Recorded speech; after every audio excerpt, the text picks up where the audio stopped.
I know, just from reading your questions, a number of you do this already. One thing when you're reading the Bible, you can't kind of emphasize this enough, and that is that, people often ask me the question, like, how do you know about the Bible so much? And, besides that being doing a PhD, close reading. Reading close. You don't even have to know Hebrew or Greek to do that. But reading close, making sure that you're trying your very hardest not to let things enter into the text that aren't there. And only interpreting things that you can justify by saying, this means this because I can point out to you right here. It's an awesome kind of skill to have. And like I said, I can see that the number of you are well on your way. Any other questions? Oh, so you were telling, like, the changing of views.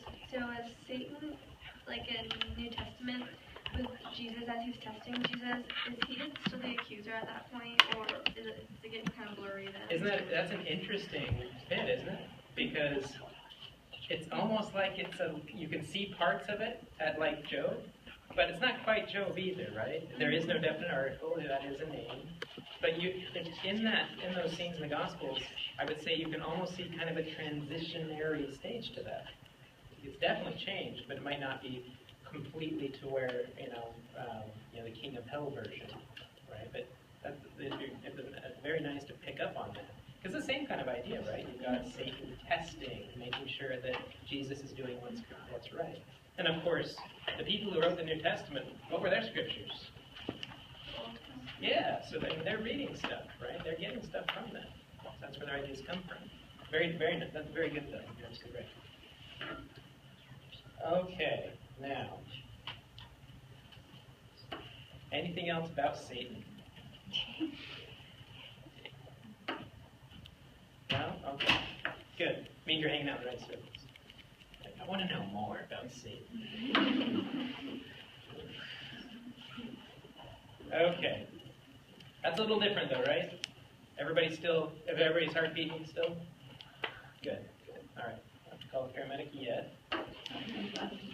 Okay, so that helps make sense a little more in that prologue of what's going on there exactly.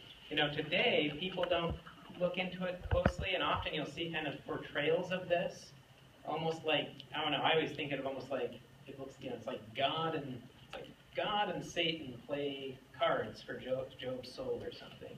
They're just kind of wheeling and dealing, and it almost sounds like that. But if you read it closely, and know kind of a few other things like it's the Satan, not Satan, then it tells a different story. And in fact, one that actually is a lot more cohesive with what's going on here. But that's the big things to keep in mind. That Satan isn't Satan, not because of an identity crisis. We just hadn't quite gotten there yet.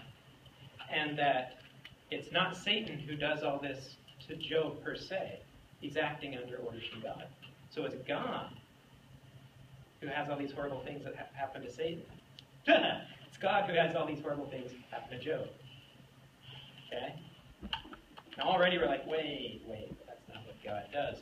But for the author of Job, that's apparently what's going on here. Now remember, Job's going to make a point. So he might be saying some of this to kind of set up the point he's going to make. Now, as we move forward in the story, okay, we know that he loses everything except for his wife, right? He has a skin disease. He's scraping his skin off with potsherds. And all of a sudden, when we get to chapter 3, Job gives this, first Job gives this speech in chapter 3 about how he wishes he would have never been born, okay? His wife has an interesting suggestion. Does anybody remember that? Throw away God. What's that? Like, throw away God. Yeah, she's like, just curse God and just die. Like, get over it. Get over it. Okay, so Job has some not very nice things to say to his wife there, but notice what it doesn't say. It doesn't say. It never has Job say, "Yeah, I have sinned." It doesn't say that anywhere. Okay. By the time we get to chapter 4, then we got some people who show up, right? Eventually, there's going to be 4 of them, right? These are usually referred to as Job's friends. don't know if friend is exactly the right word, but maybe. Okay, so we have Eliphaz show up.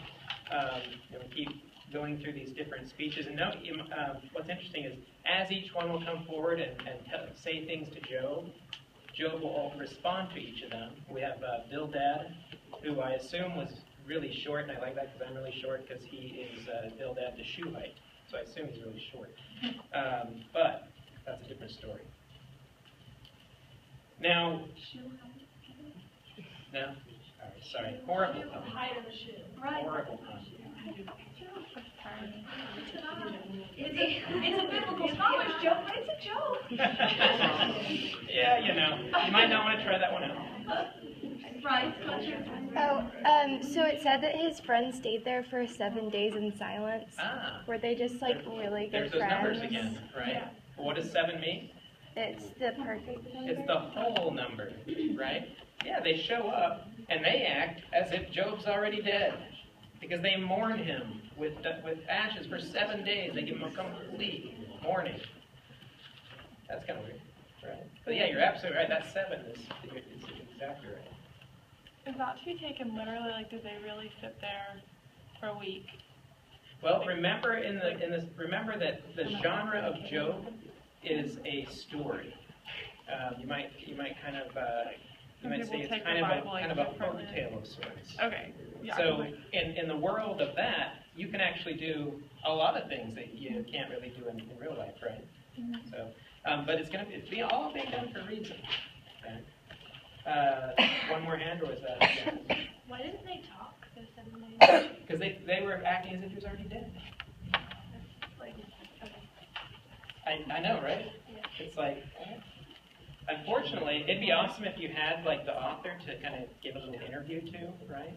A lot of times you just don't. And it's, a lot of the imagery, even if you pull out a well-written scholarly commentary like on Job, a lot of times it's a guess. There's words in Job in Hebrew that don't show up anywhere else that we have. Period. How do you translate a word that only shows up once? You do your best to get the context, and you make an informed guess, but that's all you can do. Job has more of these words that only show up once than any other book.